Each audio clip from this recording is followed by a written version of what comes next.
American government that gives aid and comfort to Al-Qaeda terrorists should not receive a single cent from hardworking Americans. Ladies and gentlemen,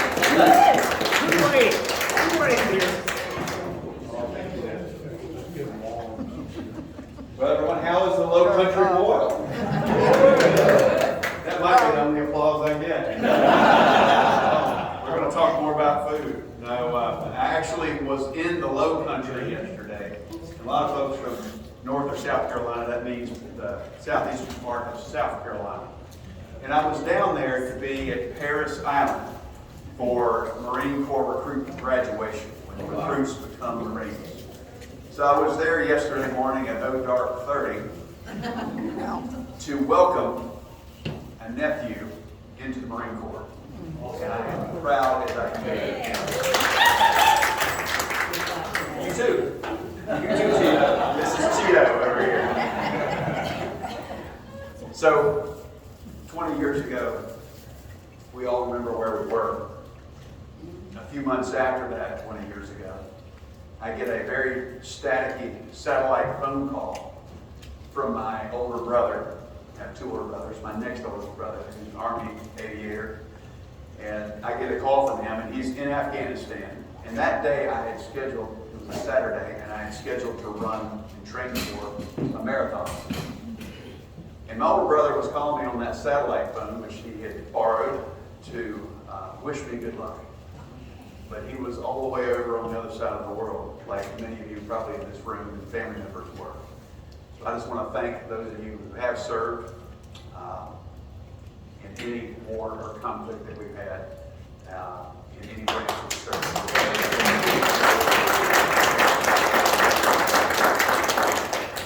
And those who are first responders as well, we remember those on 9/11.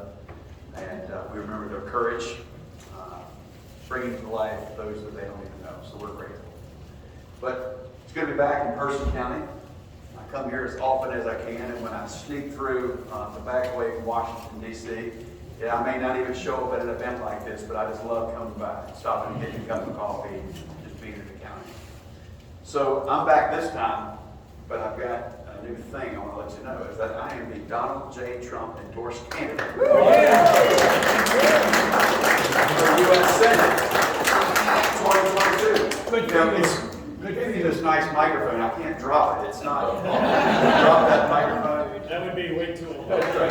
I'm not going to do that. full endorsement. That's right. Full endorsement.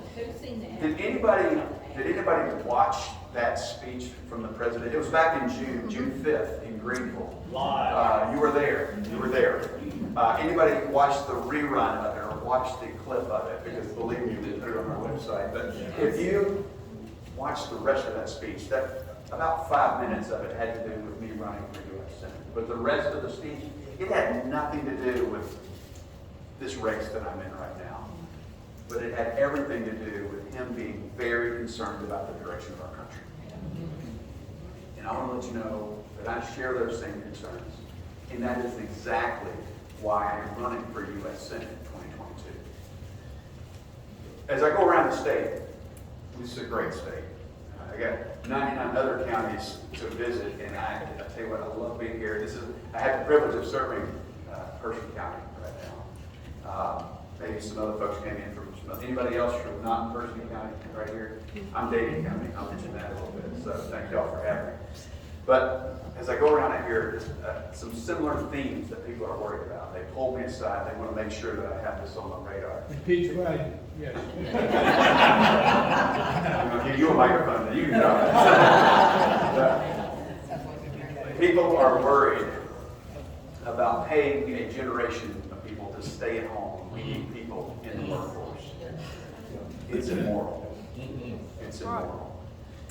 I'll be at the border next week.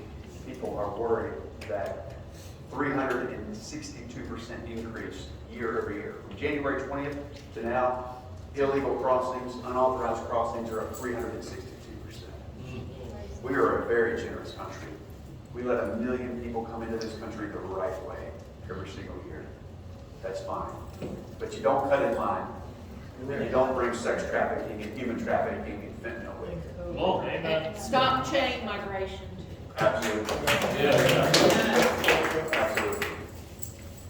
People are worried about spending and out of control spending. Maybe you filled up your gas tank this morning. Maybe you didn't fill it all the way up because this inflationary, crazy, left-wing spending that we're going on. You know, the Bible tells us, Paul said, the root of all evil, the love of money, not money, but the love of money is the root of all evil.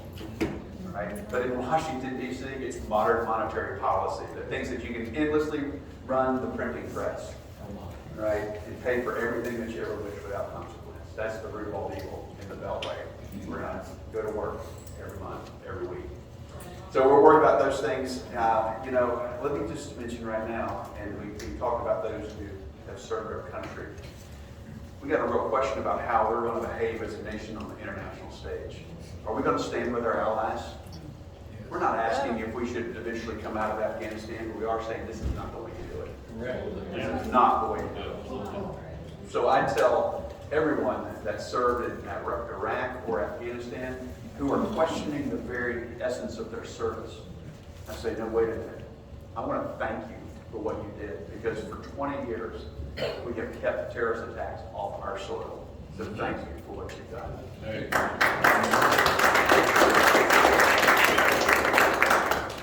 You know, we've got we've got a flag to my right.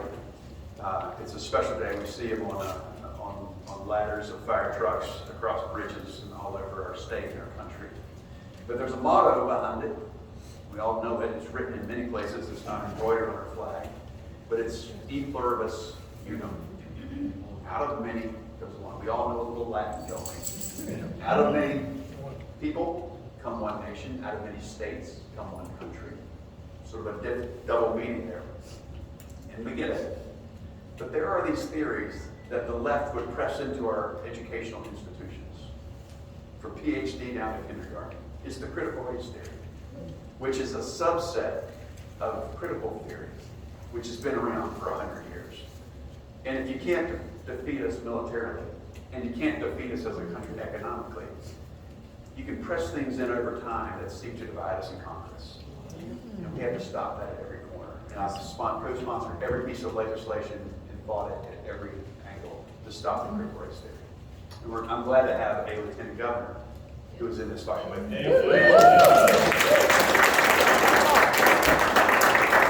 Maybe I should say I'm in the fight with him. So there's a lot of people out there. Look, you have the chance. Many of you came and supported me in my last election in 2020. Thank you very much. So I am somebody who's elected. There are many people in this room that have run and they will run for office. Thank you very much. But there are many people out there that are running your life and that are running my life. The swamp. That you never even elected. The swamp. And one of the things you can do, somebody just showed me a mailer. I think you might have had that mailer over there. But you can't fix stupid, but you can sure stop a lot of their spending. Yeah, but you can hold them accountable. And what we have a lot, you can hold me accountable at the ballot box. But there's a lot of people that have done an end run on you, on the Constitution, and they're telling you what to do and how to live your lives. And so we got to cut them off at the knees in their spending. And we got to rein in out of control bureaucrats in the swamp. Yes. I had a great meeting back in April. People remember the June 5th endorsement that I opened up with. But people remember, or people know that I got that endorsement. But back in April, so before that, I actually had the privilege to visit with President Trump at Mar-a-Lago. And his had a nice little office about the size of this dining room. And I said, yeah, I sure would like to have your endorsement if Laura Trump, his daughter-in-law, decides not to run. We had that good discussion. So after the meeting, it was a very positive meeting. I was on my way out. And he said, Ted, get back in here. I was like, yes, sir. And he handed me 4 sheets of paper. And he said, I want you to study these. He says, we're talking about 2022 right now. He says, but the reason I'm still talking about 2020 is because I want to make sure we have a 2022. That's right. He said, I think some of the people in here are worried about truth in elections, integrity in elections. Anybody worried about that? Yes. things that I'm with you on, and those are the things that I'm hearing. But let me just leave you with a few things that why I believe that I'm a fit for this state, and why I believe that I can win, and why I believe I'm a little different than some of the other You're candidates. Republican, that's so much. There are others that are under that banner. All right. Thanks for not being around. So I think we need a person of faith, somebody with a true north. This is a pretty significant anniversary in my life. Because 30 years ago, last month, so August of 1991, I was on a Christian mission trip to what's now in the history books, the former Soviet Union. We were sharing the gospel where we started in the Red Square. All right, so I thought that I was going to jail and they were going to put me under it. So we started there, and two amazing things happened. I was with several hundred Americans there, one of the first trip of its kind, August of 91. Two things happened. One is that was the week that the Iron Curtain began to collapse. If you'll remember the news coverage from that. The second thing that happened that week was, and many of you all have met her, is I met my wife, Amy Kate. For those of you who don't know Amy Kate, you're asking like, well, how's her English if you met her in Russia? I go, it is great. She is from West Virginia. Exactly. That's right. And the second thing I think we need in this upcoming election, and what sets me apart a little bit, is we need somebody that gets the biggest industry in this state. Look, we got aerospace, you've got transportation, logistics, pharmaceuticals, you got all kinds of things, got the industries that y'all work in. But the biggest single industry in this state is agriculture. $95.5 billion in growing. No pun intended on the growing part. I'll let that sink in for a minute. Enjoy your shrimp. You got it. All right. So we need somebody that gets that. So I grew up on a Black Angus cattle, and Holly Farms became a Tyson chicken farm over in Davie County on the other side of Winston-Salem. And the chickens are long gone, the cattle are still there. So live there still today. But I think we need somebody that has that kind of a background. The other thing I think we need is somebody that understands business. Now, I grew up in that business as a ag business, and also over in a little janitorial company that began to grow over in Winston-Salem. So I was either working on the farm or scrubbing toilets or mowing grass with the landscaping company. But 11 years ago, the police department came to me, Winston-Salem PD, and there was a bankrupt, closed, indoor gun range. And they said, would you buy it? We'll be your one and only customer. That's all I get, a lot of eggs in one basket. And I did. But a week or so later, the police captain came to me and he said, you know what? He said, never underestimate the need of the public to have a safe place to shoot. And I said, Captain, I said, are you telling me to open this gun range to the public? And he said, absolutely. So I'd say about 50 or 60,000 customers later, and I'm really glad I took his advice. So I get the privilege of supporting the Second Amendment in two ways. One, I get to do it for a living in my business, and the other is I get to go and defend it up in Washington, D.C. Real honor to do so. The last thing I'm going to leave you with, and I'll turn it over, and I want to be respectful of y'all's time today. And y'all have some other things to talk about. The last thing I want to talk about is I think you need somebody that's battle tested. Yes. Right. So what we need is somebody that has been in the fight. Now I got here and I signed up on Good Friday of 2016, drove over to Raleigh and filed my paperwork to run for Congress. The guy said, there'll only be 5 people that run, you can win it. So the Saturday before before Easter 2016, I opened the paper, back when we still opened papers for something other than shrimp oil. There were 17 people that had signed up as Republicans to run. 22 people total. And I was like, oh my goodness, that was horrible advice. But by God's grace and a lot of hard work, Trump could I do won. it. You could do it. By God's grace, I won. And if somebody else had a 17-way race going on right now, I did too. And that was President Trump. So I think we need somebody battle tested, but in 2018 is when they really came after me. Because they realized I was a very vulnerable freshman. I was in a tough, narrow margin district. And so they opened up everything they could against me. It's a $10 million national race right there just to your southwest. But I tell you what, by God's grace and a lot of hard work, we won by 6 points.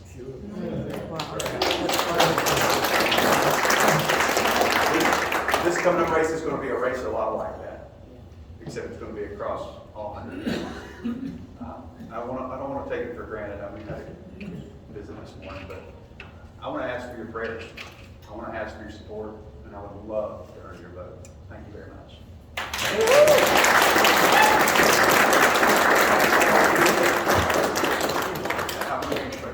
No, we're here for you. You are central. Thank you very You much. want to answer a question? I think Jay may have had a question, so any You know questions? Jay, huh? All right. He's always got a question. Yes.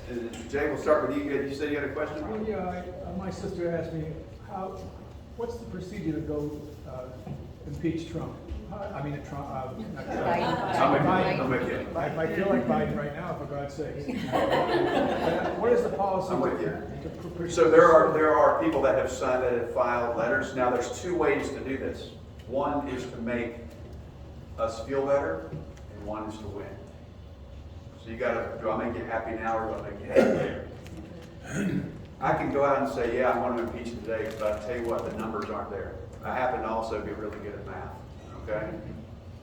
And I'm using every procedural tool we can, including asking him to fire Millie and Blinken. But the math is not on our side. And we can have another failed impeachment and be even more embarrassing on us than it was for the Democrats. I think Biden should serve out his term, but not in the White House, in prison. That's right. Open up Alcatraz and put them all over Aid to there. the enemy.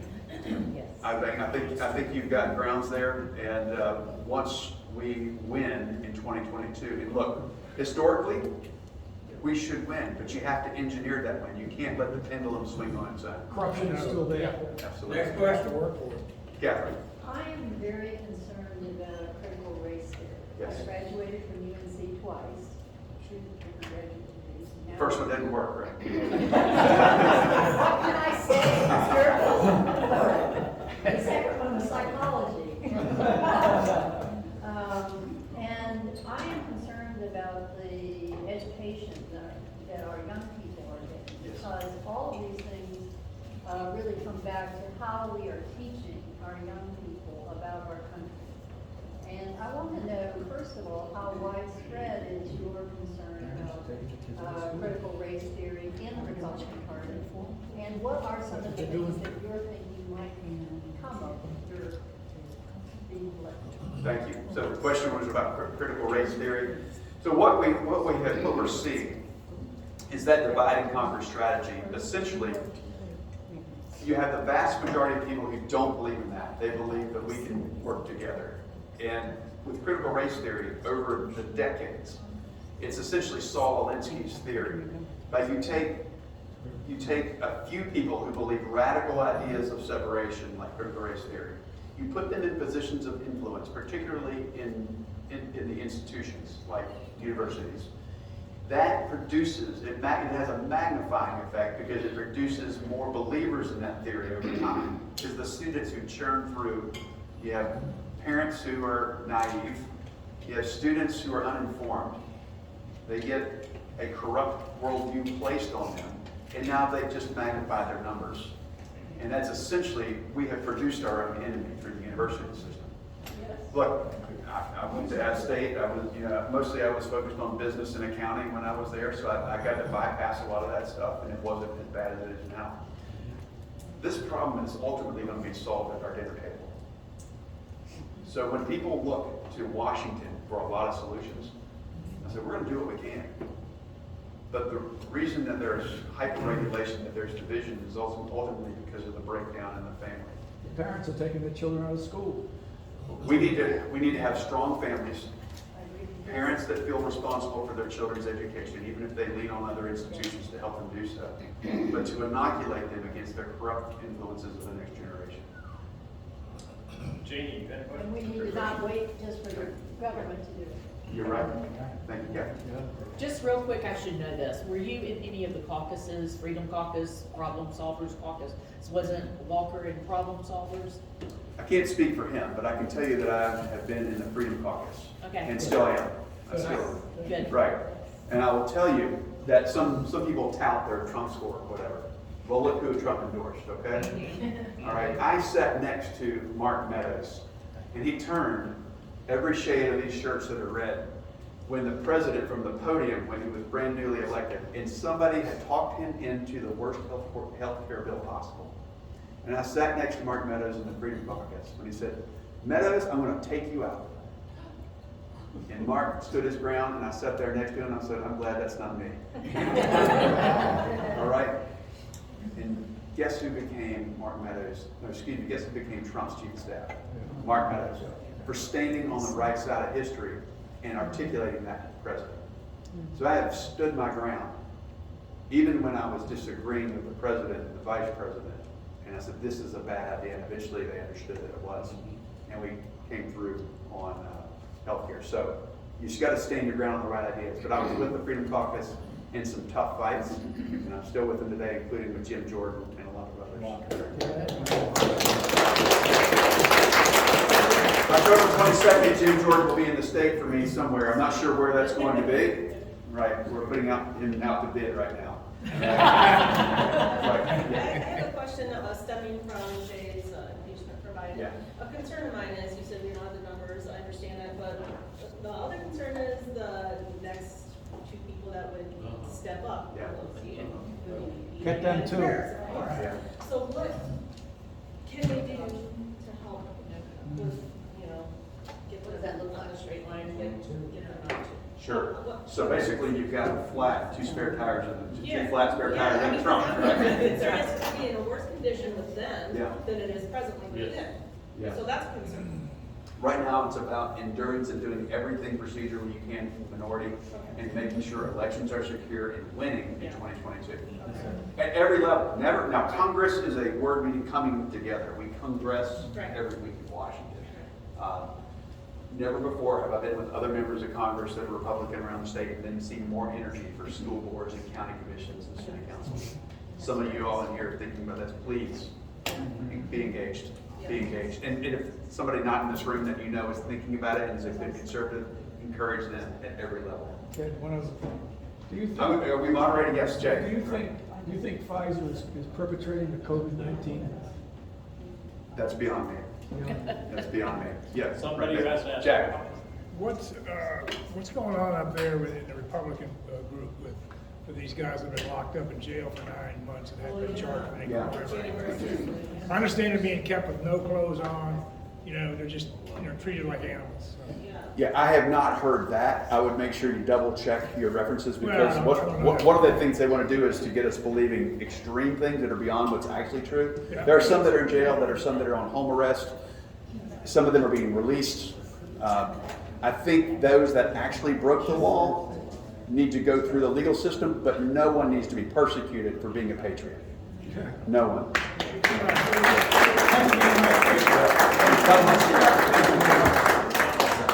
All right, well, appreciate your spending time with us. It's been an honor. You've done a lot for the county already, and we're looking forward to many more years. And hope to see you again. Thank you very much. Is this a hook? Is this to get me off stage? Everybody give a round of applause for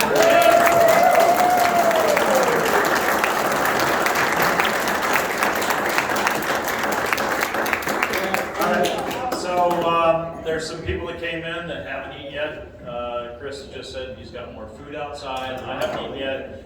We have another speaker, but we've got enough time for everybody to go get their food that needs to. And then we'll get the next speaker started. So, Tom, get ready.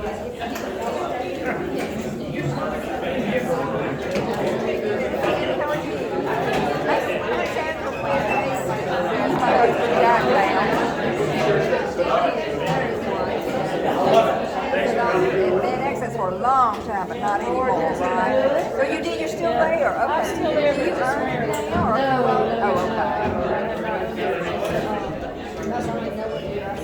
Oh, okay.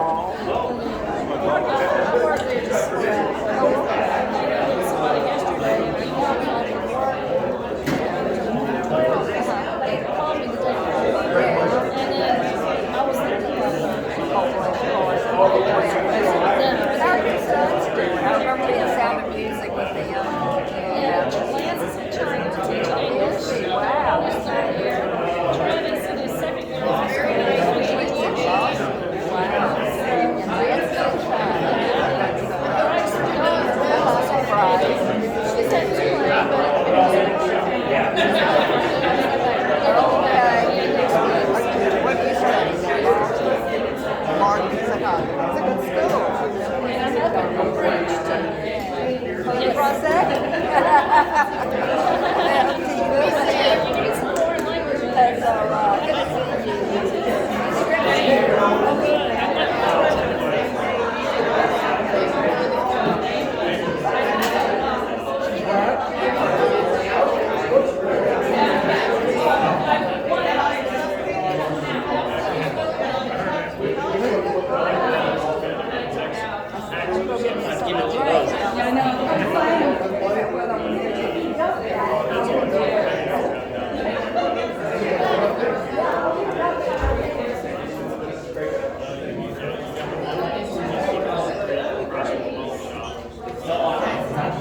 He's still got this going.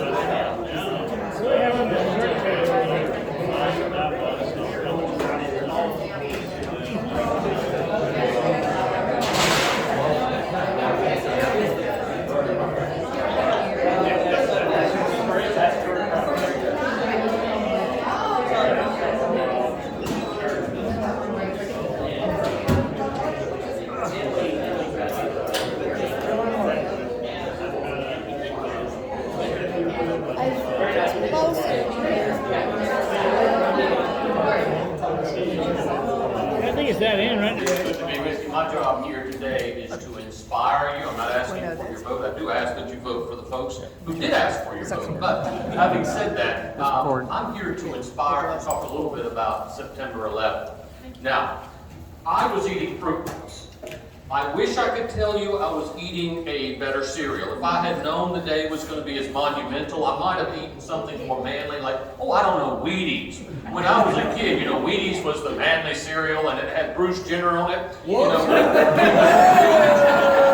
Before he was a she kind of thing. And the crazy thing that we experience today is until Larry Elder entered the race, Caitlyn Jenner actually made the most sense of the candidates I've heard in California. But as word has it now, Larry Elder is a white supremacist. Did you know this? Did you know that he's a white supremacist? I had no idea that Larry Elder, he certainly doesn't look like the average white supremacist that I'd seen before. And along those lines, Ben Shapiro, I understand, is also a white supremacist. Who knew? He's a Jew, right? Nothing screams white supremacy like a yarmulke. But in any case, having said that, I better get back to September 11th. Fruit Loops, Toucan Sam was on the top. The night before had been a long night.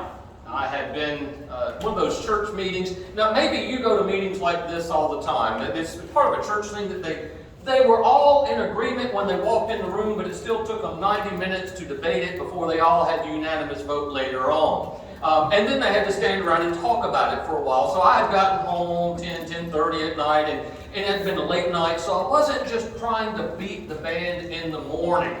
So, I'm eating breakfast. And when I turn on the television, they're talking about a plane and a building, and they're jabbering on about that, and I immediately go to my Uncle Jim. My Uncle Jim flew a little Cessna. He wasn't particularly good at it. Mother never let me ride with him.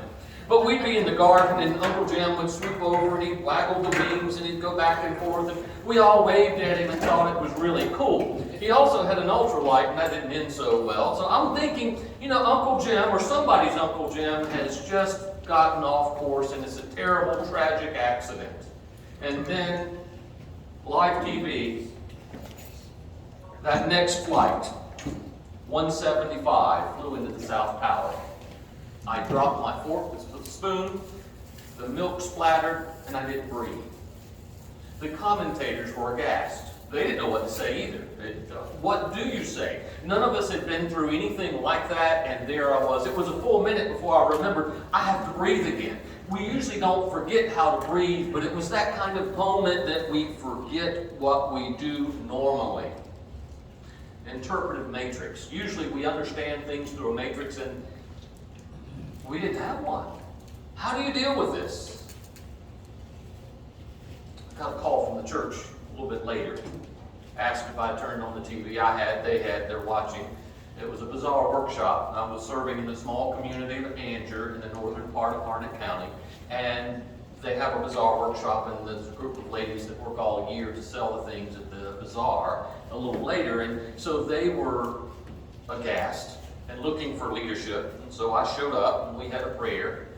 A little later, Clyde Wiley called. He was the local Edward Jones representative. And Clyde said, "You're leading a prayer meeting downtown at noon, Town Square. You'll be there." You might I would.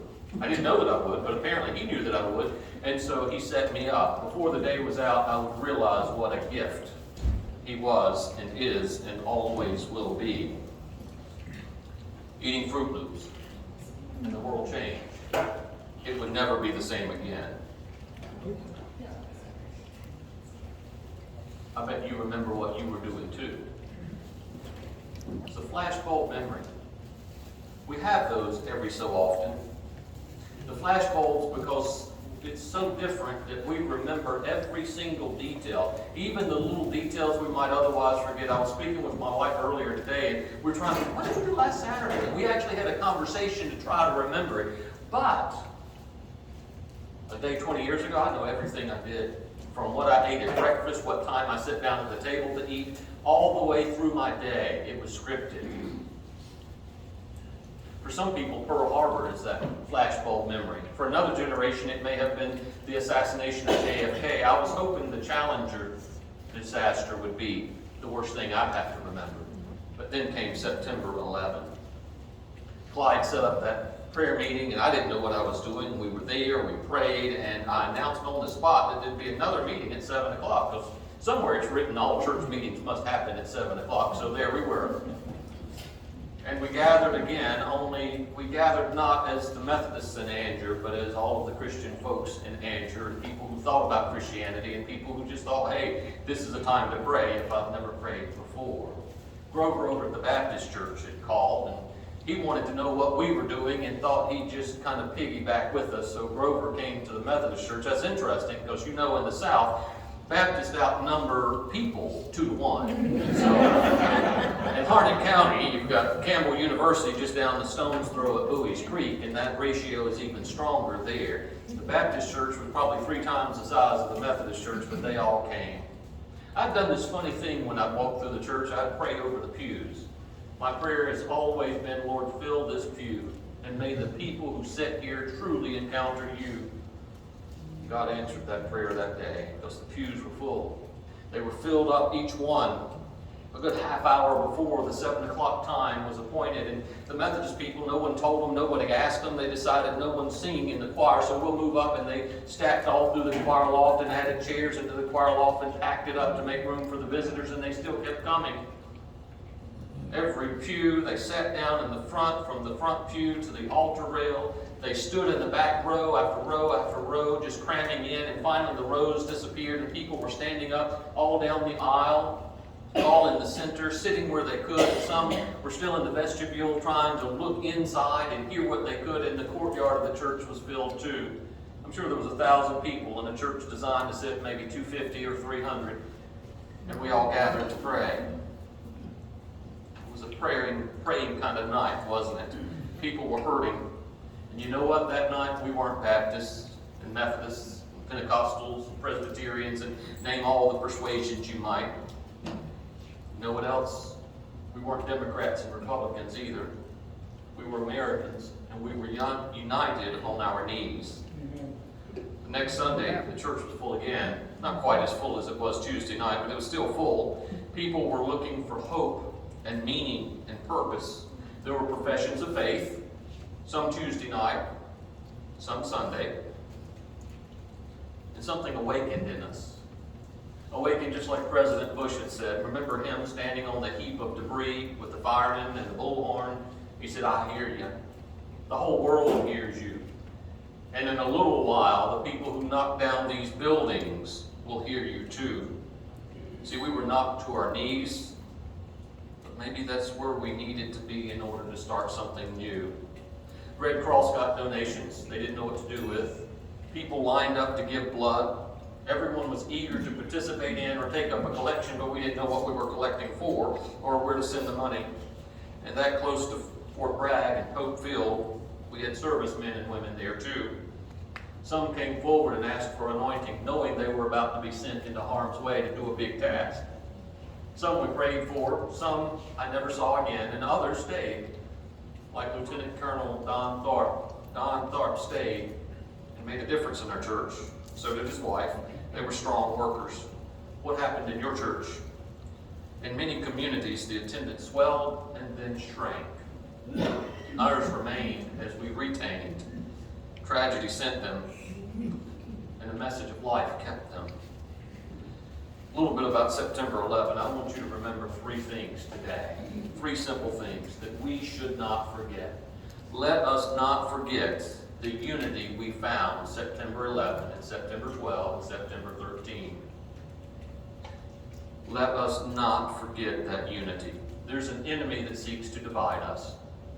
John 10:10, Jesus says, there's a thief that has come only to steal, kill, and destroy. And that day, he did some stealing and some killing and some destroying. 1 Peter 5:8 says he's like a roaring lion, seeking whom he may devour. Let us not be devoured. See, on September 12, 2001, we were united. There were no Yankees and Southerners still fighting the war of Northern aggression. There were no rifts between Baptists and Methodists and Pentecostals. From the altar rail, there wasn't a distinction from the Democrats and the Republicans that gathered to pray. There were no planes in the sky that day, but there was also no space between us. I hope it does not take a tragedy to pull us together again. You and I can be the drawstrings in our communities. And we do so, and you heard Ted speak just a few moments ago. We do that by speaking love and logic to our neighbors. Simple things that we can say that our neighbors will probably agree with us on. Simple things like we have mothers and not birthing persons. Men don't give birth. We all have a gender. We know this. This is how we're made. This is common sense. You see, our adversary always overplays his hand. Always. It's always going to reach into the absurd, and that's where we are now. This is where we can make some headways with our friends and our neighbors just by speaking common sense. We know this isn't right. So let us not forget the unity that we found. Let's find new unity, and let's build on the unity that we find. Second thing I want you to take home with you is let us not forget who our enemy is. Ephesians chapter 6, the apostle tells us that we wrestle not with flesh and blood, but with powers and principalities of darkness. Our enemy is not next door. Mad Methodists do not take hostages and execute them. Bad Baptists do not fly planes into buildings. Peeved Presbyterians do not commit acts of terror. Christian extremists look more Amish than Al-Qaeda. Amen. There is a religion, and it is not a religion of peace, no matter how many lies are told about it. There's a hate-filled ideology that cannot be satisfied. And when you're serving the devil, there's no satisfaction. There's always going to be a hunger and a bloodthirst for more and more and more. We learned something about hate on September 11th. We waked up from our innocence and realized these levels of hate. The first we knew, there's a hate so bad that says, I hate you enough, I will kill you. I think we all understood that hate. Then there was another hate that we learned during World War II. A hate so bad says, I will hate you so much that I will kill myself to kill you. And that were the kamikazes and some of the terrible things that happened in World War II. September 11, we waked up to another type of hate. I hate you so much that I'll kill my children in order to kill you. That's a level of hate we've never dealt with before. We have to deal with terrorism on planes now. They come in and they'll have their children, and you got to check the baby's bottle even, because it's not just something men do. It's something men and women do with their children in order to hurt us. These are the deepest and the ugliest levels of hate. If there's another level of hate, I hope we never learn that one. We must be at war with the Islamic extremists, because for generations they've been at war with us. They've been at war with freedom. Really, it's not you and me personally. It's not a personal vendetta. It's freedom that they cannot stand, and they're out to do away with it for generations. Thomas Jefferson warned us about them. And the Marine hymn, maybe you know that hymn. From the halls of Montezuma to where? The shores of Tripoli. Why Tripoli? It's all there in the history. You just look it up, Google it, research it, it's all there. This is not a new battle that started in 2001. It's a battle that has been waging almost as long as there have been people on earth, because our adversary are not the flesh and blood people next door. It's a spiritual battle. And they will not rest, they will not vacation, they will not relent until freedom's fire has been extinguished, and we must not allow that. Our enemy is not our brothers and sisters who think differently from us. Certainly not the liberals and conservatives. See, we're the sides of the same coin. We just want slightly different things through different measures. We must find a way to build a bridge like we did on September 12th, where we come together to be Americans. And the third thing I want you not to forget, if we do not forget our unity, we do not forget who our enemy is, the third thing is just as simple: let us not forget who we are. Very important to know and to remember who you are. This is a group of conservatives. Amen. So what are we conserving? We have to know who we are. Conservatives conserve history. Conservatives conserve a heritage. We preserve it as we conserve it. And we pass it on for a future generation. Just as there's a cancer in extremist ideology, there's also a cancer today in thought. The progressive ideology cannot be confused with liberalism. It's a completely different animal, and it's a cancer that destroys everything it touches. It's caustic at its very source and diametrically opposed to the Judeo-Christian concepts and the common sense on which this nation was founded. It teaches that all people are basically good. Structures are oppressive. Now follow me close now. All people are good. Every human being is good. Whatever they want to do is good. There are many truths. They're all equally laid out, and no one can question someone else's truth. They're all equally valid. The structures are oppressive. If there's sin anywhere, the sin is in the oppressive structure. And if you tear down the structure, you are freeing up the basically good person to go do basically good things and make the world a better place. So overthrow the system, free the person, good things will happen. There's no plan here. The reason you don't hear when we tear it down, what are we going to build in its place, they don't know. You're just freeing things. You're tearing things down. Things that took generations to build, we're going to smash in an instant, with some vague hope that if we do so, people will be free, and then great things will happen when they're free. Now, in practice, what this means is we do foolish things, and like trusting the Taliban at their word. They're good people, right? You just believe them. If they say they'll do it, they'll do it. They're good. Tear down the oppressive government that has held these poor, innocent people hostage. Let them be free to focus on their truth, however they see it, because they'll do good things if we let them. How's this working out? Watch your headlines. Maybe we should hold our newscasters accountable to report the truth, because I promise you, good things are not going to come out of Afghanistan. They're not basically good. Therein lies the problem. We offer assistance to people we perceive as oppressed, thinking they would never oppress anyone else. They're good. So give them lots of resources. They'd never recreate an oppressive system. Let's tear down everything in our path with no plan to replace it, so every person can pursue their own personal truth. Every direction is equally valid, except one. And hear closely on this. Maybe you're a person of faith, or maybe you're not. But this is a point of agreement. The notable exception is anything dealing with Christianity is always bad. Christianity, the religion of the white man, must be destroyed. Our history and a read of recent events show this is not true. People are not inherently good. Now, from a faith perspective, the apostle said in Romans chapter 3, verse 10, there is none righteous, no, not one. Not me, not you, none of us. There's a bent away from goodness that is inherent in human beings, which is why the news headlines read the way they do. We do horrible, awful things to each other because there's a brokenness in us. And from my faith perspective is why we need a Savior. Somebody's got to rescue us and deliver us from this inherent badness inside of us. Because of this inherent badness, any system we create will have flaws in it. We need a savior, a corrector of our inherent bent away from goodness. See, our nation was founded upon a desire to be good. Maybe these words will ring true with you. We, the people of the United States, in order to form a more perfect union, didn't say absolutely perfect, did it? It's a more perfect union. We're trying to get it right. There have been a lot of attempts, and some of them have failed badly, but we're going to try to get it right. We're going to work hard to get right.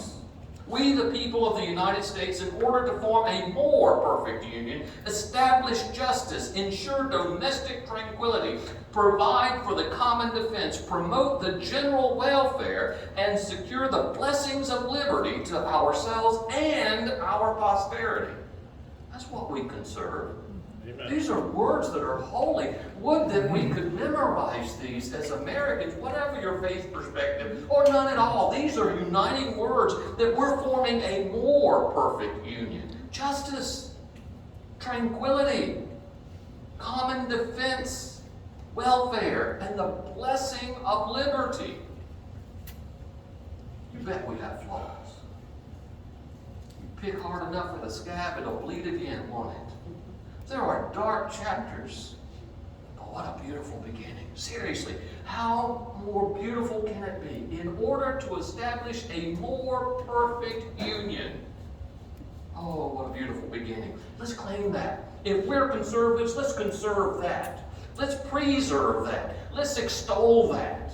Let's make sure everyone knows where we are founded. We are not a bad people, and this is not a bad nation. This is perhaps the best nation that has ever been on the face of the planet, and it's for you and me to preserve it. Amen.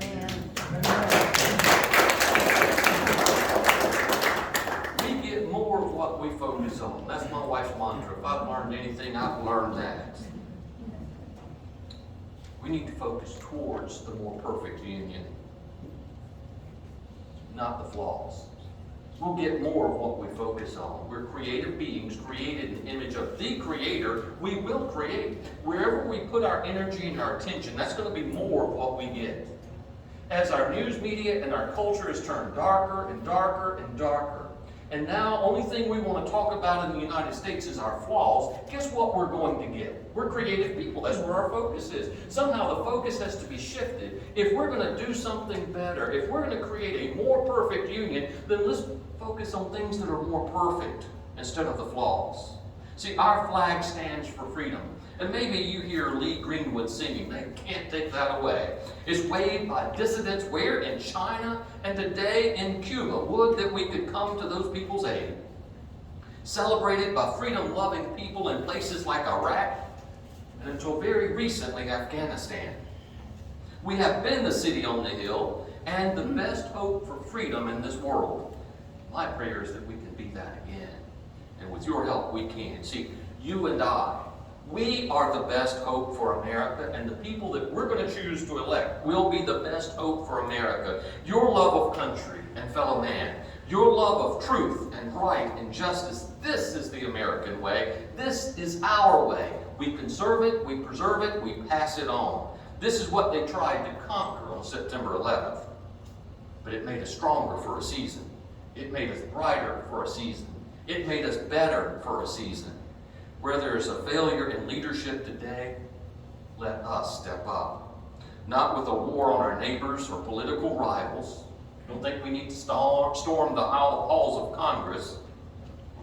But let's make war on false ideology that tells us that common sense is wrong.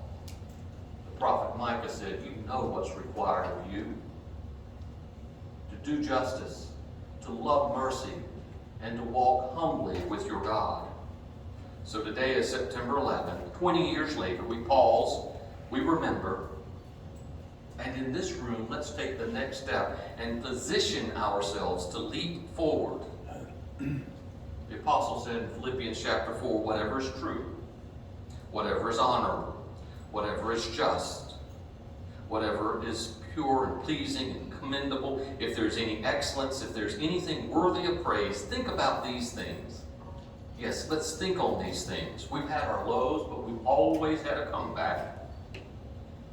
This comeback is much needed. Maybe it starts in this room today. So go ahead and eat your Fruit Loops or your Wheaties.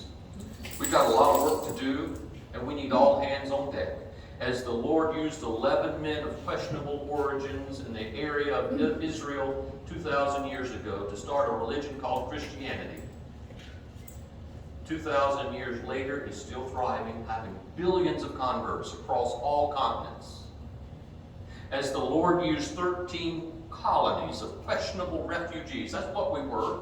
We were all dragged here one way or another. We were either running from some persecution, or we were coming hoping for something, or maybe we were dragged across as slaves. We all got here. And from 13 colonies of questionable refugees, we created something with God's help. As the Lord used 56 signers of the Declaration of Independence, so may the Lord use me and thee to make this nation great once more.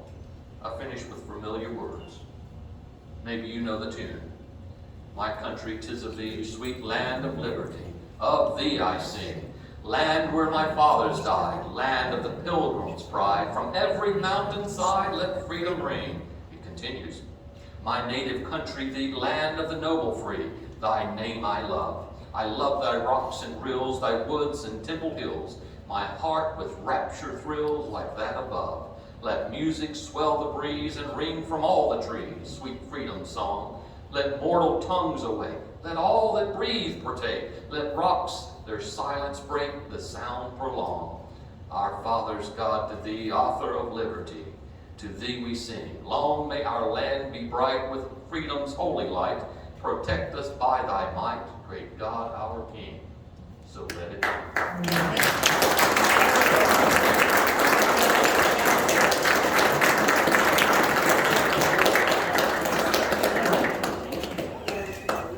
All right.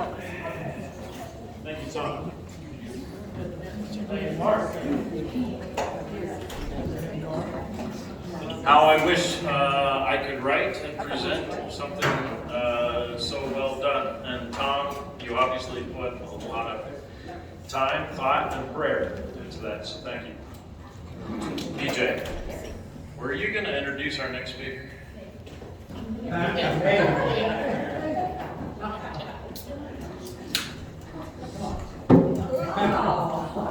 Is that on the mic down? She passed. Hi, everybody. So glad you guys are here today, and I have the pleasure of introducing our next speaker. He was our elected representative for the 6th District, and as many of you know, they yanked that out from underneath all of us, kind of rudely. But he was a great representative for Person County.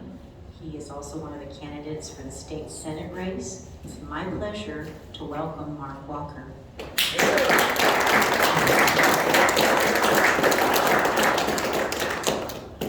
Thank you, Pastor Tom. Thank you very much for that. There's a lot of preparation that went into that. I appreciate that.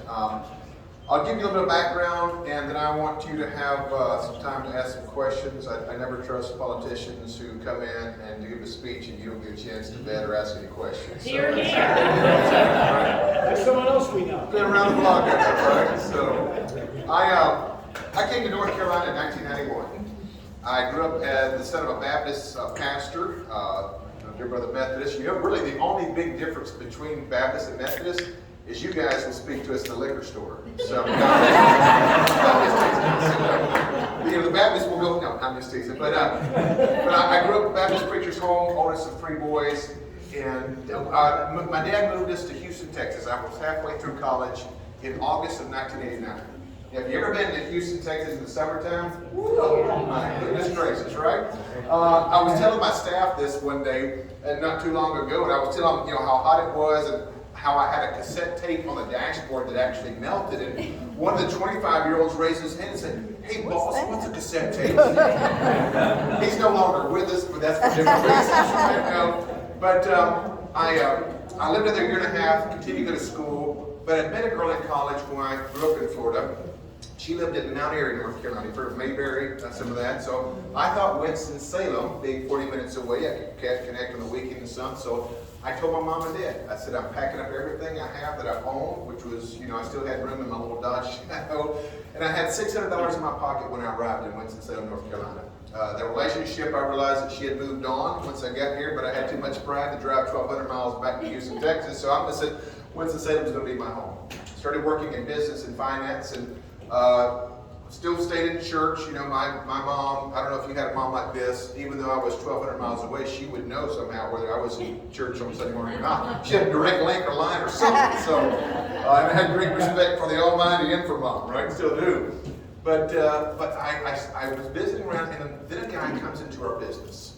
Now, when I saw him come into our business, I either said, okay, he's an insurance salesman or he's an independent Baptist pastor. Okay, it's only two profiles I get mixed up. Not just a joke, but yeah. So he came in, we started talking, and he invited me to his church that day. So I said, well, I've been visiting over here, and he kept badgering. So after I said, sure, I'll come this Sunday. So lo and behold, that Sunday morning, I went out looking for his church on the southern part of Winston-Salem, and I got lost.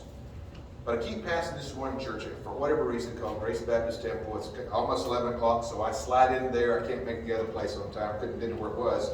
So I come to the back door, and I know how Baptists are, right? You got to wait for music starts, or they, you know. So I kind of slid in the back, and I see this blonde sitting on the second row. Now, I have no recollection of what her daddy was preaching on that morning, but it was worth coming back the next Sunday. I whistled my way over for Sunday lunch, and we've been married 28 years and have 3 kids. She's great. She is a family nurse practitioner at Wake Forest Baptist Medical Center. She helped launch the sexual assault nurse examiner program.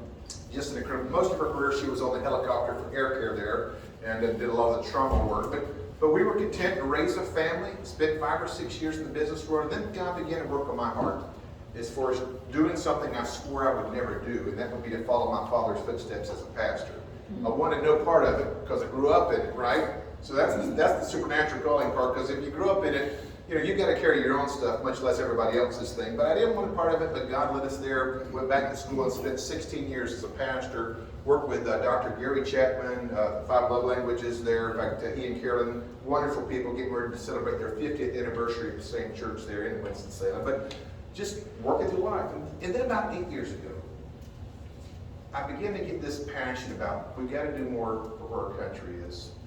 And I remember watching the Barack Obama, Mitt Romney election. That's back when they thought Mitt Romney was a Republican. No. Sorry, Pastor. But anyway, so I get up in the living room. I literally walked down the hallway to the back where my wife was working in the bedroom, and I just declared to her, I said, Kelly, I'm running for the United States Congress. And I felt pretty good about it. Of course, you may have a wife like it that asks good questions, right? When you declare something like that, she said, well, you know anybody in Raleigh or in Washington, D.C.? Well, no, I guess that's important. She said, you know, we're a couple of preachers' kids. I don't know who's going to finance this. Okay, all right, so let me get back to you on that. But no, she was great. We jumped out there, and we just said we're going to do it. And there was an incumbent there that was 28 years there, good man. We got through, without the story and the details, we got through the, so ignorant of the process, we got through the primary, the runoff. But I made a promise. In being transparent, probably a little bit out of ignorance and anything else, I said this: I'm going to win the Republican nomination, and I'm going to do so without taking a single dollar from any DC special interest or super PAC. Oh, wow. Because here's what I thought, here's what I discovered. I used to think that the corruption only happened once you got to Washington, D.C. What I discovered, it actually happens on the way there. When people come up and say, we're going to give you $600,000 or $10 million, that one of my opponents his super PAC just declared they're going to give him $10 million, there's a reason why. Because here's what happens when you get to Washington, D.C. About 2 weeks later, hey, friend, you remember us? People don't give you 6 and 7 figures because they like your smile, right?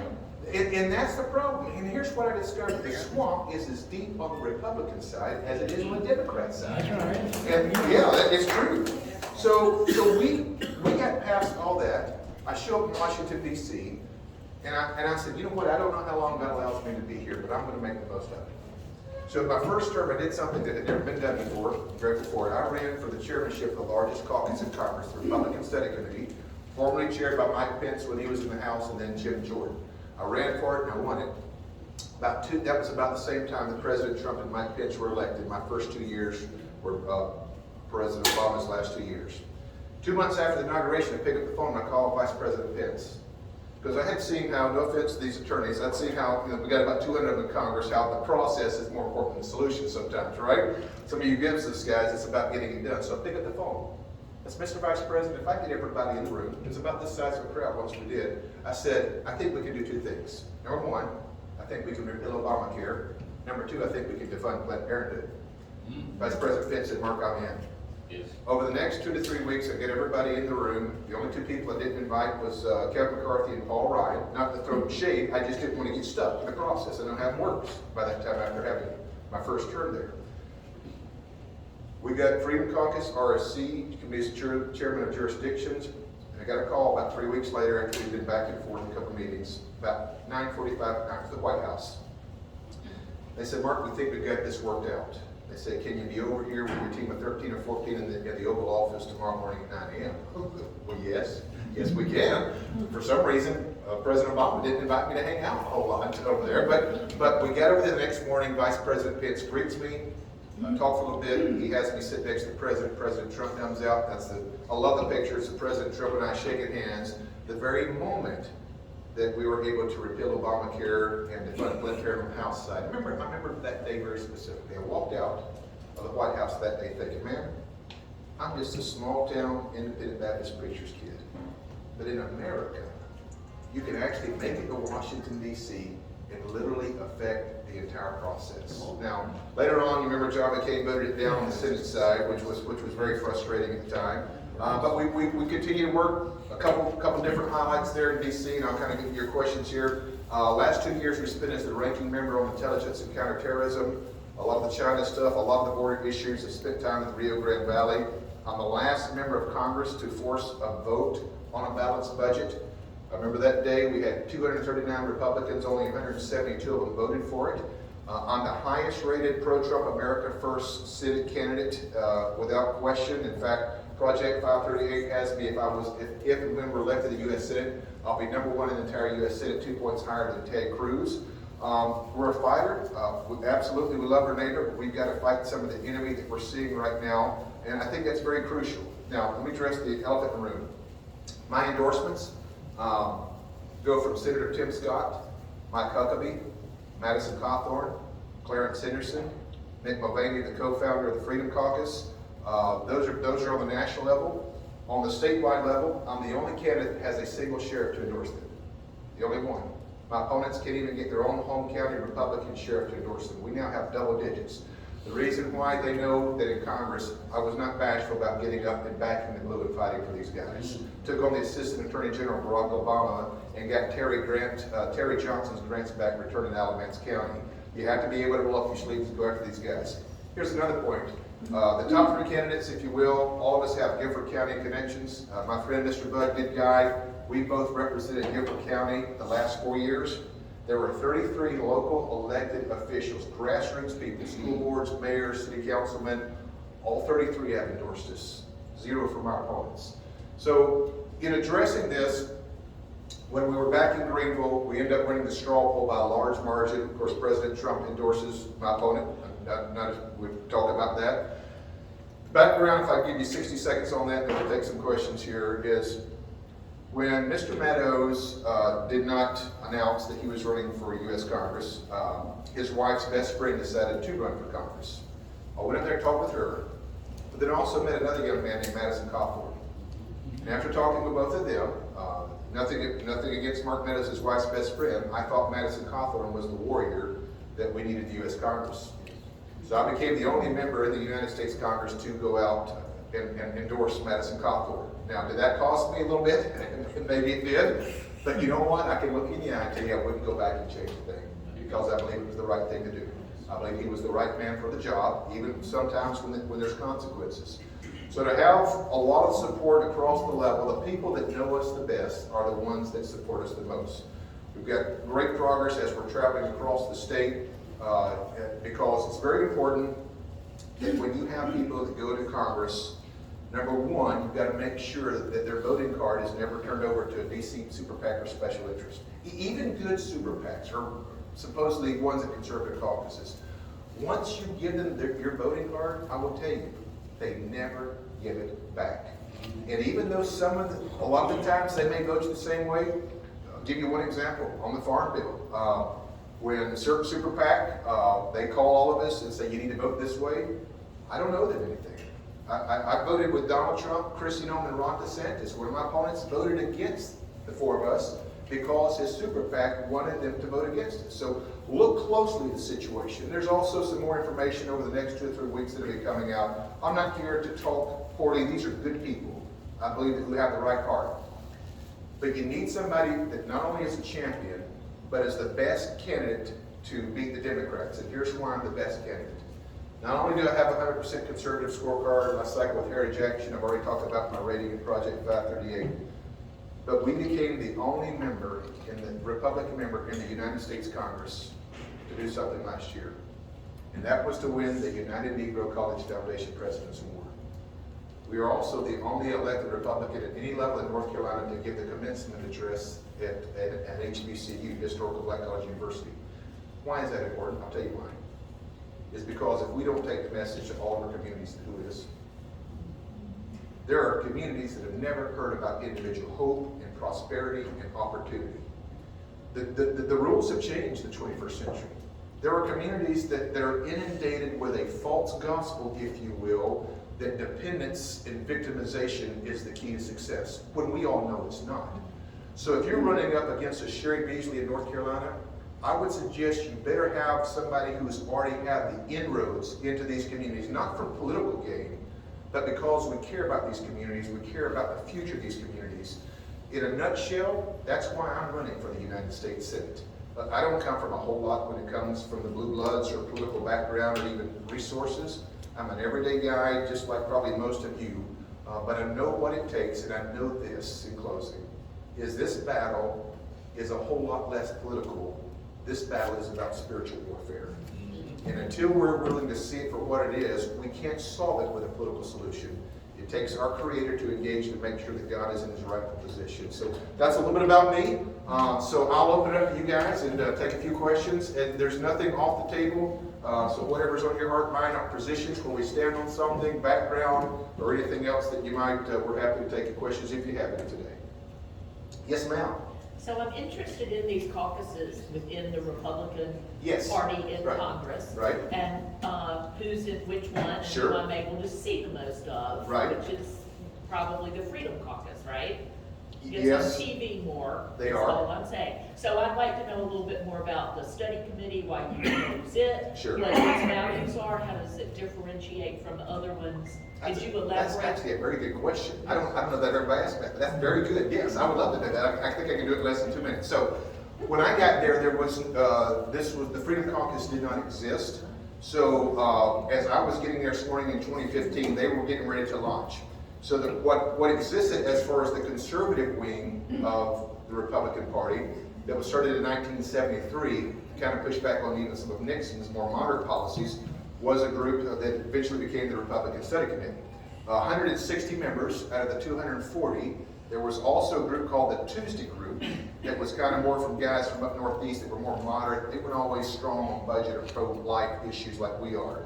So John Ratcliffe and I went to the first Freedom Caucus meeting, and some wonderful people in there. But as we waited, not really knowing who was who at that point, I decided to kind of pursue the Republican Study Committee, and by the end of that year, I said, you know what, I've got a chance to run, I thought, and win the chairmanship of this. So Mark Walker was the chairmanship. There was about 160 members in the Republican Study Committee, about 28 or 29 in the Freedom Caucus that Mark Meadows was launching at the same time. So you had the two Marks from North Carolina, both were chairman of the different caucuses. Now, 21 of those 28 were actually in the Republican Study Committee with me. There were a handful of not. But some guys just chose. Now the difference is the Republican Study Committee is we had, this is the weeds, we had 9 or 10 full-time staff people working on policy all the time. So if the Democrats rolled out some 2,400 page, our guys would have it read. Freedom Caucus were more activist guys, which was great, the 21 that we had on our team, but we had to do more of the policy stuff to break it down, what's good, what's bad, how do we score it, and how do we actually get something done. I'll wrap it up this way. As the Republican Study Committee, our job was to make it as conservative possible and still get it to pass. My Freedom Caucus guys, they were warriors and they did a great job, Their job is just to blow crap up sometimes, which you gotta have a demolition team, right? But the Republican Study Committee, our job was how do we not just fight, but how do we fight and win at the same time? How do you get it to the place where you're outsmarting Nancy Pelosi? Because all of us can go out there and say Nancy Pelosi bad, AOC bad. Well, how do you win? How do you outsmart these guys at their own game? And that's where you got to be a little bit more tacticianary, because especially right now, the difference that's changed in 6 years. Stuff the ballot boxes. Yeah, well, that's one of the, we'll touch on voter integrity if we need to. So over the last 6 years, when I first got there, the Democrats, the left, the radical, they would still, very crafty, kind of sneak some of this stuff in the back door under the table. What has changed? Now it's in your face trying to stop us. Because they now feel emboldened by social media, big tech, corporations gone woke now. So they have all these entities, education, arts, and entertainment, good on the list. They come at this tidal wave. So now they don't feel like they have to be kind of in the back door. So there's a place and a need for the Freedom Caucus. Your foot soldiers that are willing to go out there and engage, and not that I'm not dissing the Republican Study Committee, because I had 3/4 of those guys in there. So you have to have the battle guys, but you have to have the guys behind them kind of measuring out what we need to do. You want to measure twice and cut once, as the old cliche goes. So that's a little bit of the difference. There's a lot of overlap. Madison Cawthorn is not in the Freedom Caucus, but a great guy. John Ratcliffe was not in the Freedom Caucus, a great guy. He was rated the #1 conservative member of Congress. So nothing bad at all. Now, some of the more moderate guys I could fuss a little bit about, but not the RSC or the Freedom Caucus. I hope that kind of that's yeah. Somebody else, anything? Somebody's car's going on. Did you? I don't think so. Well, let me wrap it up with this then. You got big decisions to make in 6 months as far as who the next Senate candidate could be. As I'm hearing out there the narrative, there's two conservatives and one moderate. I think as we look these next few months, I think some of the contrasts will become more and more visible. The engagement that has to happen right now has to happen in a way that we send somebody who can roll up their sleeves and engage. Now, love your neighbor. Yes, that lateral move, the 2 commandments that God Christ gives us is love the Lord with all your heart and love your neighbor as yourself. But at the same time, those who are propagating a false gospel, we have a responsibility of calling those sons of guns out. We have to show the American people who they are. Of course, Joe Biden's doing a pretty doggone good job of showing, well, he's not, but the people tell him what he's supposed to do more. So we thought he might last 18 months until he realized Kamala Harris is a complete train wreck as well. So, but as we go forward, if you think back and pray for us, we won't outspend the other guys. One thing for sure, we'll outwork them. But as we go forward, anytime you have a question or if you need anything from us, let us know. We'll be back and forth through here. 51,000 miles so far this year just in North Carolina, and I love it. Yeah, there's something fresh about being out there among North Carolinians, not DC. Whole different perspective, gives me hope. And let me say this: stay in the battle. Okay, you're making a difference. You look at the judges that you did in North Carolina. You held the line. You absolutely deserve it. Changing topic, who are the Democrat candidates? Front runners? For the Senate. They've got about 7 or 8. There's 2 front runners. One is a state senator named Jeff Jackson that I'm sure you've got somebody in the room, Scarborough, could address his persona. He was supposed to be the favorite. But now all the powers that be, the money, just like they like to line up on the Republican side, all the money is behind Sherry Beasley. That she is the former Supreme Court Justice for North Carolina. Some of you that pay attention to politics, and don't get fooled, she's as woke and as left as anybody that you'll ever meet.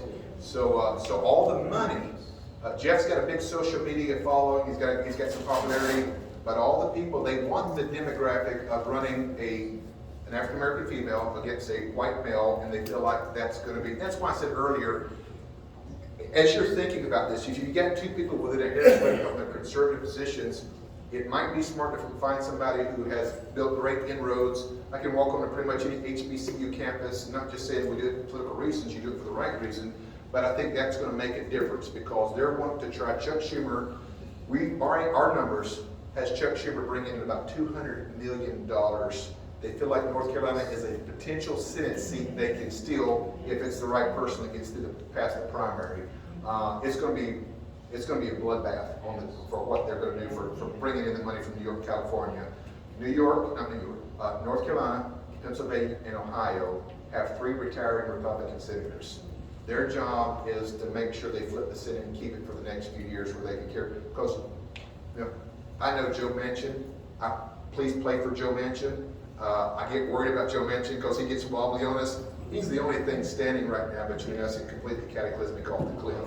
But their goal is to make sure they can override Joe Manchin or anybody else. So if they can pick up 2 or 3 seats, Chuck Schumer doesn't have to worry about navigating it. So you get the left just, and that would be 2 more years in the Biden administration. So yes, sir.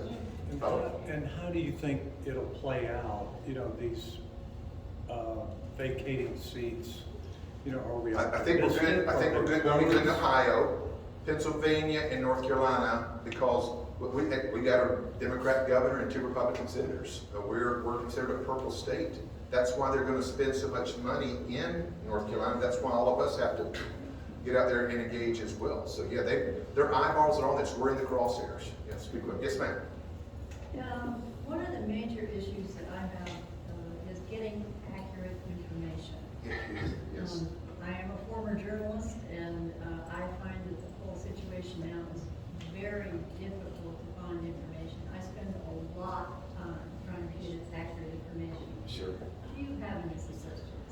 Well, I think I like the Epoch Times. It's something that I read a lot. I think they're good. If you're looking kind of a mainstream one, the Wall Street Journal is the closest that you get when you get what you call about all these big media networks. That's every now and then I'll read something that says that's a fair article. But as far as providing from our perspective, the Epoch Times is one. The Daily Signal from Heritage is another one that does some proper analysis. But it's very difficult because journalism, and I'm not telling you anything you don't know. News media, it's all about the clicks and the money. So they're playing to their audience and what they want to hear versus maybe sometimes speaking the truth because it's about advertising. No, that's a fair question. Yes, sir. Then right here. Yes, sir. Okay. Why don't y'all be more vocal? I'm talking about those houses against the criminal Democrats. That's the guy talking. That's what I was Yeah. gonna say. Well, Could you repeat it? Yeah. why aren't y'all being more vocal about the criminal Democrats? The rhinos. And what was it? The rhinos. And the rhinos. Yes. There are, but here's the thing, and this kind of goes back to your point. If you're by yourself at home out on the lake on a boat and you're screaming and hollering about all the things that are going wrong, there's not a whole lot of people here. My point being this, a lot of the people who are yelling the loudest or jumping up and down, they're given no platform to be able to speak. Now, if you follow them on social media, they're screaming and fighting, but a lot of the people who get the prime spots on the different Fox News or this or whatever, they're not always the ones fighting the hardest on it. And that part you simply can't control. Go ahead, follow. Okay. I want to clarify my term, criminal Democrats. Okay. I'm talking about the ones who do their dead level best to circumvent the Constitution of the United States. Like starting with the president, that'd be wonderful. President Biden, he's just an empty vessel as far as I'm concerned. So what I'd like to know is how come we're not exposing his puppet master?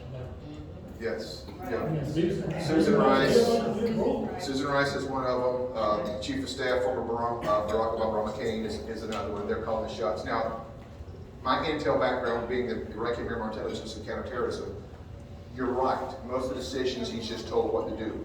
But he played a huge role in the horrific debacle of evacuating. Yes. The reason why he played such a big role is because when you're able to plan out, they can program him, but because things were unraveling so quick, he was actually in the room making the calls. Now this is after 3 different entities, Intel, his guys on the ground over there, as well as the bipartisan foreign affairs committee said, if you do it this way, Mr. President, because he's the commander-in-chief, if you do it this way, this is what's going to happen. He did it anyway. And I think that's one of the reasons that even NPR has him about 40% right now. He dropped about 20 points. I think he's done. I think this leaves a mark that doesn't go away. So, yes, ma'am, then continue. Yes, ma'am. Oh, no, mine was just basically how do you handle the rhinos? Within our party, how do we Well, I feel like sometimes I'm the only one trying to handle the rhinos. And I'll put it this way. 2 weeks ago, I asked my two opponents to join me in demanding Mr. Tom Tillis and Mr. Richard Burr to vote against the sham infrastructure bill. Tumbleweeds. I even tweeted out, because I thought if the three of us joined together, nothing. I was the only one that said anything publicly about that. One of those opponents continues to do fundraisers with Tom Tillis. Now, I'm not trying to throw shade, but there's a reason that Tom Tillis says that there's only two viable candidates in this race, Ted Budd and Pat McCrory. I like to think you're kind of known by the company you keep, right? So, and that may have a little bit to do that I met twice with the president about primarying Tom Tillis in the Oval Office, even. So yeah, and this kind of goes back to the point. One of the things where Republicans have failed is holding our own accountable. Yes. And until we're willing to have the courage to do so, then that's going to be a problem. So that's how I go publicly when I do it. So. We need more backbone than that, you know, to hold them accountable. Well, let me tell you, there's a price to pay. It hurts you when you do that in your fundraising. That sure looks like we're fighting with our own. But here's the thing, the reason, because we haven't been willing to do it, we've let some of these guys go out, and one of the senators we just named, be careful, this guy was trying to protect Bob Mueller. He mocked President Trump on the border, right? I mean, to me, it's our job to call some of this stuff out. Yes, okay, I need to get out of here, but we can deal with it. If you were to win this, Senate seat, would you vote for Mitch McConnell? Well, I think he's up there for this next term, and he's got to be willing to go home at some point. Here's what I'm not going to make a bold prediction. I want to say this, Chris. I would have a tough time doing so. Can I unequivocally say that it would be my position to vote against him? He's already upset with me because on the House floor I had a Get Moving Mitch night. I thought it was pretty cute. He didn't think it was that funny. In fact, I'm going to come back and give you a final answer on it. Mike Pence had come to Greensboro to do a fundraiser for me. And so he comes and walking off the plane, and here comes Elaine Chao. So, which is his wife, right, Secretary of Labor. So she shakes my hand and she says, "Do you know who I am?" Well, yes, ma'am. You're the Secretary of Labor, Elaine Chao. She said, "Do you know who my husband is?" Well, yes, ma'am. He would be the majority leader of Mitch McConnell. She said, "He just wants you to know he's reading everything you're writing." I'm like, man, it's like a mafia coming after me, right? Here's what I want to say, because I never want to say something's not truthful. I want to say I would struggle to do so. But I don't know the situation. Are you talking about retaining him as majority leader? Yes. Yes. I mean, that's a good question. That's a good question, Chris. I've been after him. I've called him out publicly. I've got a pretty good track record there. I want to say no, but for me to say, and just to get your vote, you better believe it. I'll go up there and I'll tell that guy in his face what I think of him and things like that. I'm going to stop a little bit short there. I would rather my actions kind of get out there as opposed to any kind of bold prediction. So I know that's probably not exactly what you're looking for, but my record I think is pretty clear on challenging him from where he is. So yeah, follow up. There's people like him that are problematic in these positions. These questions you were just asking. Yep. It's related to that. It very much we cannot is. have feckless leadership. No, you can't. Anymore. No, you can't. You cannot. And there's a reason that one of our senators continues to blow me up every time he gets a chance, because he doesn't want the contrast of how we've served.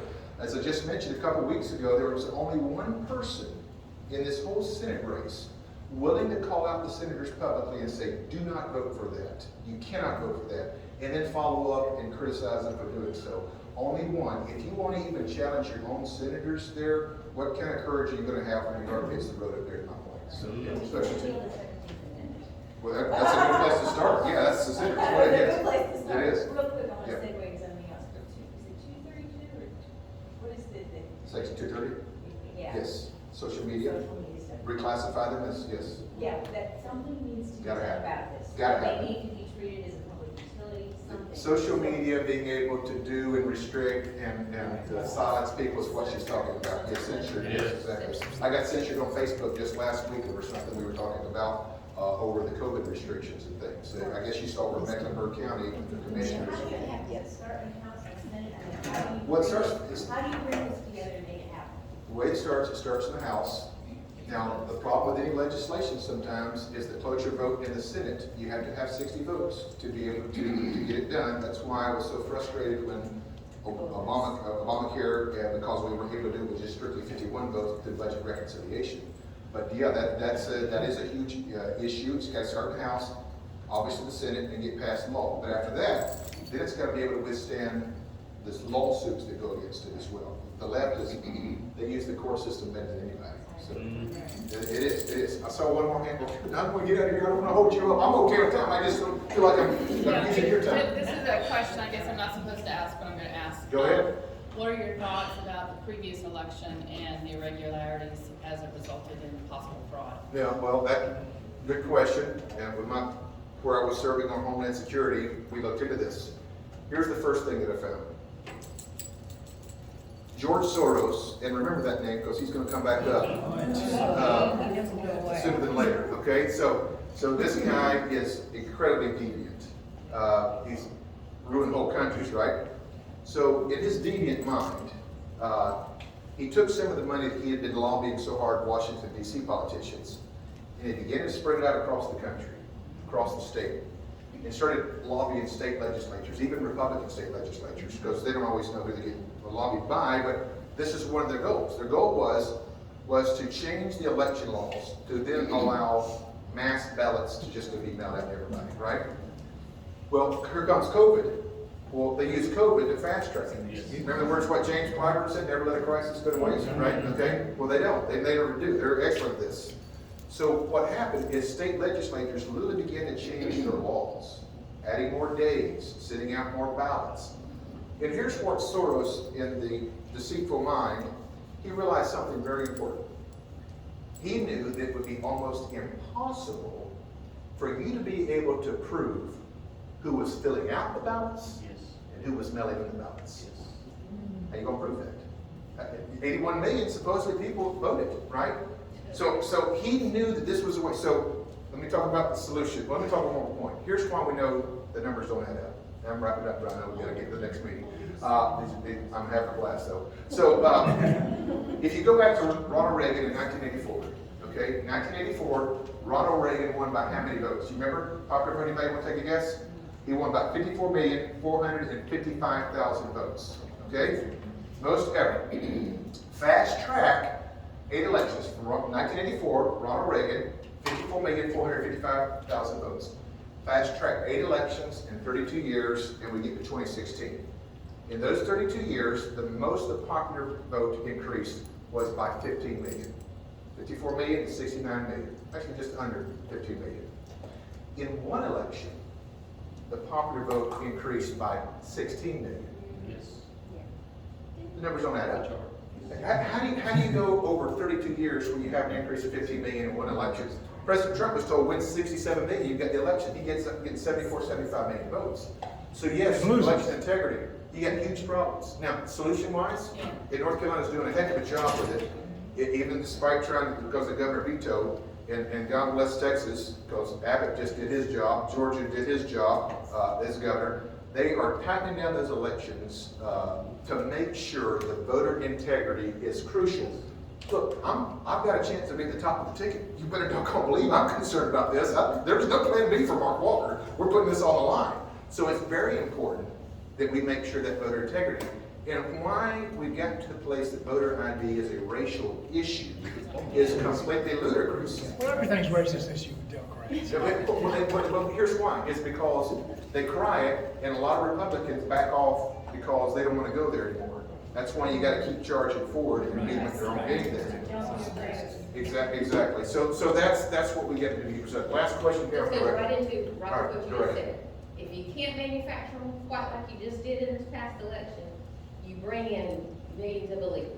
Yes. And you bring in new voters that probably want to. That's the whole game. That's the whole game plan. I've been to Rio Grande Valley. First time I go in there, I walk in and there's a whiteboard go to the left. And I'll go up to it, and there's 69 different countries written on this whiteboard, okay? And I asked the border agent director, I said, I see Yemen, Saudi Arabia, Iraq. I said, what is that board? He said, oh, he said, those are the countries representative of the people that we captured coming across the border. I said, what? I thought this was all about Central. He said, oh, no. China's on there. He said, we catch them every day from all these different countries.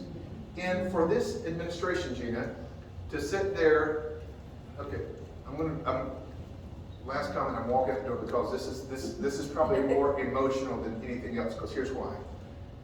As a pastor, I've worked in the inner cities of places like Cleveland, New York, Baltimore. I've worked in refugee camps. And for this administration to know what would happen to these boys and girls coming across northern Mexico is the most immoral thing they could ever do, because they are privy and see the same intelligence that I do, that northern Mexico and Syria are the two most deadly places in the world. And without getting into graphic as far as the rape trees and everything else that is in northern Mexico, the horrors of what happens to these children, boys and girls, even after they make it across to repay the debt because of the drug cartel and out of network, not even counting the drug trafficking that we see. This is a mark and a stain that will be on this administration for as long as I have a voice to talk about it. Because they did it for political gain, to somehow get to the amnesty point where they can flip this and be able to game the system. That's one we have to fight, ladies and gentlemen. In the words of Apostle Paul, who says it much better than I do, don't grow weary in well-doing, for in due season you will reap if you do not faint. God bless you. Thanks for coming.